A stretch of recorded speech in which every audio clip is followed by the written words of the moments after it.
आज के इस एजुकेशन फेयर में हमारे डोगरा हवाई फील्ड में उपस्थित माननीय पंचायती राज मंत्री दीपक प्रकाश जी, यहाँ पर उपस्थित अपर समाहर्ता आपदा प्रबंधन, होमगार्ड कमांडेंट, जिला कल्याण पदाधिकारी, यहाँ पर उपस्थित कार्यपालक अभियंता भवन निर्माण, यहाँ पर उपस्थित केवीएन संस्था के अध्यक्ष नागेंद्र जी, अन्य सभी अन्य संस्थापक, यहाँ पर उपस्थित सभी स्पॉन्सर्स, शिक्षाविद, यहाँ पे आए सभी छात्र छात्राएं, उनके अभिभावकगण, मीडिया के बंधुगण और यहाँ पे उपस्थित सभी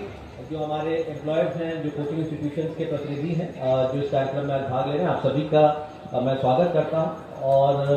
सबसे पहले तो मैं आभार प्रकट करता हूँ केवीएम के प्रति कि आज के इस कार्यक्रम में उन्होंने मुझे यहाँ पे आमंत्रित किया और विशेष तौर पर ये एक ऐसा विषय है जिसमें वह व्यक्तिगत रूप से भी रुचि लेते हैं और प्रशासन की भी हमेशा ये पहल रहती है कि किस प्रकार से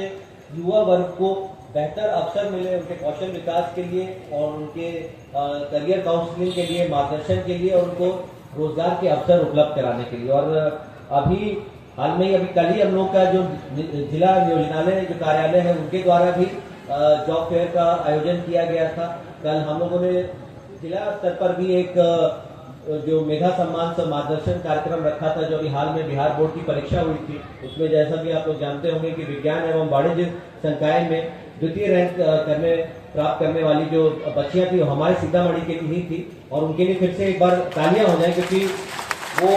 हम सभी के लिए प्रेरणा का स्रोत है कि सीतामढ़ी जिले का इतना अच्छा इस बार परिणाम जो रहा है बिहार बोर्ड में, आने वाले समय के लिए एक अच्छा संकेत है। और जिस तरीके से विगत कई वर्षों में शिक्षा के क्षेत्र में अच्छे कार्य हुए हैं, सरकारी जो हमारा प्रशासनिक तंत्र है और जो सरकारी विद्यालय हैं उसमें भी निरंतर सुधार आया है। जो शिक्षकों की कमी थी, अभाव था, उसका नियमित नियुक्ति के कारण अब टीचर्स की कमी नहीं है। बच्चे अब नियमित रूप से आ रहे हैं, उनके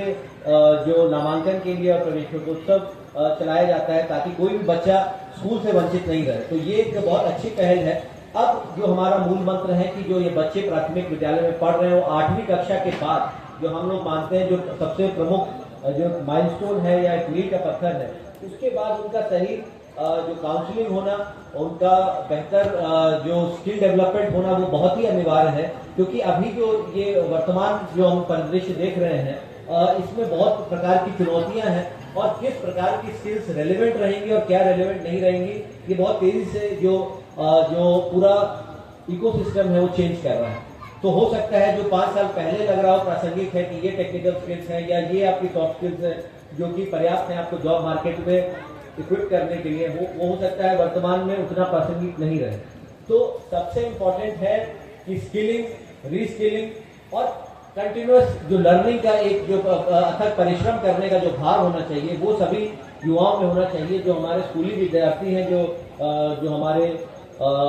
माध्यमिक एवं उच्चतर माध्यमिक विद्यालय में जो 9th से 12th क्लास में पढ़ रहे हैं, जो अंडर ग्रेजुएट कोर्सेज में हैं या जो अभी रोजगार के अवसर तलाश रहे हैं या अभी कॉम्पिटिटिव एग्जामिनेशन की तैयारी कर रहे हैं। तो इस प्रकार के जो आयोजन है नियमित रूप से होते रहते हैं। हमारा जिला नियोजन कार्यालय भी कराता है, जो जीविका जो है उसके माध्यम से भी होते हैं और साथ में हम लोग का जो जिला स्तर पर कौशल विकास समिति है उसका भी हम लोग बैठक करते हैं। अभी जैसे यहाँ केवीएन के जो संस्थापक है वो कह रहे थे कि जो सरकारी कार्यालय या सरकारी विभाग तो निश्चित तौर पे अगर आप ये बताते तो हम लोग भी उन्हें प्रेरित करते हैं कि चाहे डीआरसीसी हो, चाहे हमारा जो डिस्ट्रिक्ट इंडस्ट्री सेंटर हो, चाहे हमारा कौशल विकास प्रोग्राम से संबंधित जानकारी हो, श्रम विभाग है, उनसे भी हम लोग अनुरोध कर सकते थे कि वो भी अपना स्टॉल लगाएं। और क्योंकि ये जो एक पहल है ये पब्लिक प्राइवेट पार्टनरशिप मॉडल पे ही चलता है। जो कौशल विकास है, बच्चों को आगे लेकर जाना है, उनकी जो अच्छी पढ़ाई है, ये सिर्फ ना तो ये सरकारी सिस्टम अकेले उनके लिए संभव है, ना ये इसको प्राइवेट सेक्टर अकेले कर सकता है। तो ये बहुत महत्वपूर्ण है कि हमारे बच्चों के बेहतर भविष्य के लिए और स्वर्णिम उनका भविष्य हो उसके लिए ये हर तक प्रयास हर स्तर से करना चाहिए और ये आपसी सहयोग और समन्वय से ही ये संभव है। और जैसा कि आप लोग जानते हैं कि जो सबसे बड़ी जो हम लोग देखते हैं चुनौती कि बिहार राज्य में, क्योंकि जनसंख्या और जनसंख्या के घनत्व के आधार पर देखें तो बिहार राज्य और विशेष तौर पर हमारा जो सीतामढ़ी जिला है वो काफी आगे है। तो ये एक हमारे लिए चुनौती भी बन सकता है और एक हमारे लिए एक एसेट भी हो सकता है, संसाधन भी हो सकता है। जो हम लोग जेन जी जिसकी बात करते हैं, जो 15 से 29 आयु वर्ग में जो हमारे युवा है, युवक और युवतियां हैं, वो लगभग 30% है हमारी जनसंख्या का। तो अगर इसको सही तरीके से अगर इनका मार्गदर्शन किया जाए, इनका कौशल विकास किया जाए, इनका क्षमता वर्धन किया जाए, तो ये निश्चित तौर पर एक बहुत बड़ा संसाधन हो सकता है, एक बहुत बड़ा अस्त्र हो सकता है हमारे बिहार राज्य के लिए। और जैसा कि आप लोग जानते हैं कि अवसर की कोई कमी नहीं है, चाहे वो सरकारी रोजगार की बात करें, चाहे वो स्वरोजगार की बात करें, चाहे वो निजी क्षेत्र में नौकरियों की बात करें, अवसर बिल्कुल है और बढ़ भी रहे हैं। लेकिन अब हम लोग को ये देखना है कि जो हमारे बिहार राज्य की सहभागिता क्या है। अगर कोई भी कॉम्पिटिटिव एग्जामिनेशन का परिणाम हम लोग उठा के देखते हैं तो प्रशासनिक रूप से हम ये देखना चाहते हैं कि हमारे जिला से कैसा परिणाम रहा और जो जनसंख्या के अनुपात में बिहार की जो पॉपुलेशन है पूरे जो राष्ट्र की पॉपुलेशन के अनुपात में क्या उतने परसेंटेज बच्चे top 100, top 500, top 1000 merit list में आ रहे हैं कि नहीं आ रहे हैं, और यदि आ नहीं पा रहे हैं तो उसका क्या कारण हो सकता है। और यदि आ रहे हैं तो क्या वो ऐसे बच्चे हैं जिन्होंने लगातार अपनी स्कूली पढ़ाई, कॉलेज की पढ़ाई सब कुछ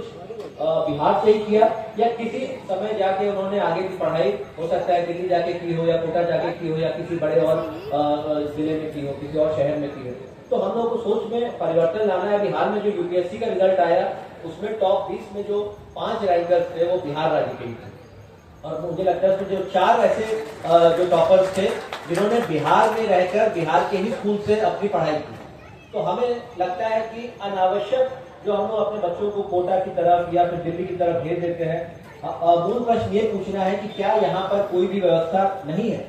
क्या यहाँ पे पढ़ाई के संसाधन नहीं है। मुझे लगता है कि जो डिजिटल क्रांति आने के बाद तो जितने भी हमारी जो कंटेंट है, सामग्रियां हैं, किताबें हैं, हर चीज अब अवेलेबल है। तो आई वुड से कि जो ये पूरा प्रक्रिया है इसको डेमोक्रेटाइज कर दिया गया है। अब ये ऐसी व्यवस्था है जो विकेंद्रीकृत है। ऐसा नहीं है कि कोई सीतामढ़ी में भी कोई दूर दराज बैठ के बच्चा कोई कॉम्पिटिटिव एग्जामिनेशन नहीं निकाल सकता, बशर्ते वो मेहनत करे, उनको सही मार्गदर्शन मिले, सही काउंसलिंग मिले, टेस्ट सीरीज को अपना ज्वाइन करें और नियमित रूप से अपना जो परिश्रम करते हो अभ्यास करें, प्रैक्टिस करें, मॉक टेस्ट हो। तो ये बहुत अनिवार्य है। साथ में उनका जो पर्सनैलिटी डेवलपमेंट होता है उसके लिए आप लोग जानते हैं सरकार के द्वारा जो कुशल युवा प्रोग्राम चलाया जाता है, जिसमें जो आईटी स्किल्स है, सॉफ्ट स्किल्स है, वो विकसित करने के लिए 240 घंटे का प्रोग्राम है। उसमें भी हमारे लगभग 46-47 सेंटर चल रहे हैं, उनकी भी हम नियमित समीक्षा करते हैं। साथ में जो हमारा आरसीटी है उसका भी अभी नया हमारा आवासीय जो स्किल डेवलपमेंट के लिए अभी हम लोग का कैंपस नया बन रहा है, जहाँ पे रेसिडेंशियल ट्रेनिंग का कार्यक्रम चलाया जाएगा। अभी चल रहा है लेकिन अभी वो रेसिडेंशियल ट्रेनिंग नहीं होती, वहां पे हम लोगों के पास 700 से 800 युवकों और युवतियों को ट्रेन करने का हम लोगों के पास टारगेट रहता है। और साथ में जो हम लोग का जो बैंक है उनके माध्यम से, जैसे कि आप लोग जानते हैं कि पीएमईजीपी, पीएमएफएमई और अन्य जो योजना है जहाँ पे ऋण देकर उसके माध्यम से स्वरोजगार सृजित होता है। और चूंकि आज के वर्तमान परिदृश्य में ये महत्वपूर्ण नहीं कि हर व्यक्ति को कोई सरकारी नौकरी चाहिए या निजी नौकरी चाहिए। बहुत लोग हैं जो अपना खुद व्यवसाय लगाना चाहते हैं, अपना खुद उद्योग लगाना चाहते हैं और चाहते हैं कि हम नौकरियां प्रत्यक्ष अप्रत्यक्ष रूप से सृजित खुद करें, कि हम अपना खुद एक फैक्ट्री लगाएं, यूनिट लगाएं, जहाँ पे हम 20 लोग या 40 लोगों को हम खुद से यहाँ पे मौका दे, अवसर दे, रोजगार दे। और आने वाले समय में अभी हम लोग 504 एकड़ यहाँ पे जो हम लोग लैंड सोनबरसा और नागपुर में हम लोग 504 एकड़ अधिग्रहित कर रहे हैं, जहाँ पे औद्योगिक क्षेत्र का विकास किया जाएगा। और यहाँ पर जब हम लोग का औद्योगिक इकाई लगेगी तो वहाँ पर निश्चित तौर पर रोजगार के अवसर हमारे सीतामढ़ी जिले में भी बढ़ेंगे। क्योंकि कई बार होता है कि रोजगार मेला में हम लोग देखते हैं कि जो बच्चे हैं उनकी अपेक्षाएं बहुत ज्यादा होती हैं। कई बार वो उनको लगता है कि हमारी अपेक्षा के अनुसार नौकरी नहीं है, या उसमें पे उतनी अच्छी नहीं है, या जो वर्किंग कंडीशंस हैं वो उतनी बेहतर नहीं है, या फिर जो हमारे जो युवक युवती होती है उनका फीडबैक रहता है कि हम चाहते हैं हमको रोजगार हमारे जिले में ही मिले या हमारे राज्य में ही मिले। तो आने वाले समय में निश्चित तौर पर जिस तरीके से लैंड बैंक का सृजन किया जा रहा है सरकार के द्वारा, उच्च शिक्षा के लिए एक अलग विभाग को सृजित किया है, कौशल विकास के लिए एक अलग विभाग को सृजित किया गया है। आने वाले समय में इन सभी बिंदुओं पर तत्परता से जो सरकार है, प्रशासन है, कार्य करेगा। और मैं निश्चित तौर पर मैं मानता हूँ और आप लोगों को ये भी बताना चाहता हूँ, जो केवीएम के द्वारा ये करियर फेयर लगाया गया कि हमारा जो कल्याण विभाग है उनके द्वारा भी जो हमारे जैसे 5 कल्याण छात्रावास संचालित किए जाते हैं, साथ में हमारे एक आवासीय विद्यालय है, उस पर भी हम लोग नियमित भ्रमण करते हैं, अनुश्रवण करते हैं अभी हाल में ही हम लोगों ने एक ड्राइव चलाई थी कि जो ऐसे जितने भी हमारे छात्रावास हैं या जो जिला योजनालय में जो हमारी लाइब्रेरीज है उनको हम लोग जो अच्छी किताबें हैं यूपीएससी बीपीएससी कॉम्पिटिटिव एग्जामिनेशन की किताबें वहां पे उपलब्ध कराएं और साथ में जो हम हर ग्राम पंचायत में जो गाइड दीदी है उसके माध्यम से वहां पे लाइब्रेरीज जो है उनको बनाया जाए, क्योंकि जो लाइब्रेरी है वो बहुत ही महत्वपूर्ण है और ज्ञानवर्धन का एक बहुत अच्छा केंद्र है जहाँ पर बच्चे आए, पढ़ें, आपस में विचार विमर्श करें, मंथन करें और साथ में जो किताबों के माध्यम से जो अध्ययन होना चाहिए वो करें, क्योंकि ये डिजिटल युग में मुझे लगता है कि लैपटॉप या कंप्यूटर या स्मार्टफोन पे इतनी ज्यादा निर्भरता हो गई है कि जो कन्वेंशनल जो टेक्स्ट बुक लर्निंग है उससे कहीं हम सभी लोग दूर हो गए हैं, लेकिन उसका बहुत ज्यादा अपना महत्व है और हम लोग यही चाहेंगे कि आने वाले समय में सीतामढ़ी जिले में, जैसा कि आप लोग जानते हैं कि देश विदेश में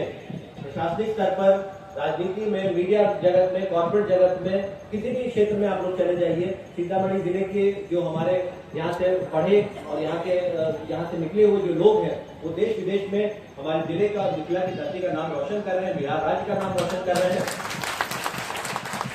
आने वाले समय में आप में से भी बहुत लोग जो हैं निश्चित तौर पर हमारा जिले का और हमारे राज्य का नाम रोशन करेंगे, परंतु मेरा यही अनुरोध है कि आप लोग जरूर कहीं पर भी जाइए रोजगार के लिए, पढ़ाई के लिए, वो तो एक सतत प्रक्रिया है, आना जाना तो लगा ही रहता है, लेकिन निश्चित तौर पर जो आपकी मातृभूमि है, सीतामढ़ी है, आपका गांव है, आपका समाज है, उसको मदद करने की हमेशा एक आप में ललक होनी चाहिए कि किस तरीके से अगर आप सफल हो गए हैं तो आगे आप लोग सोचिए कि जो हमारी युवा पीढ़ी है, जो भविष्य है, उसको किस तरीके से हम लोग बेहतर संसाधन दे सकते हैं, बेहतर मंच दे सकते हैं, बेहतर उनका हम लोग कौशल विकास करें ताकि हमारे सीतामढ़ी जिले का और हमारे बिहार राज्य का एक स्वर्णिम भविष्य है। तो बहुत बहुत मेरी शुभकामनाएं आप सभी को, बहुत बहुत धन्यवाद। जय हिंद, जय बिहार।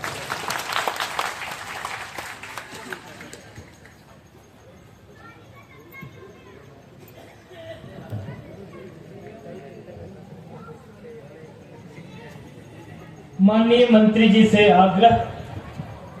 कि उद्गार के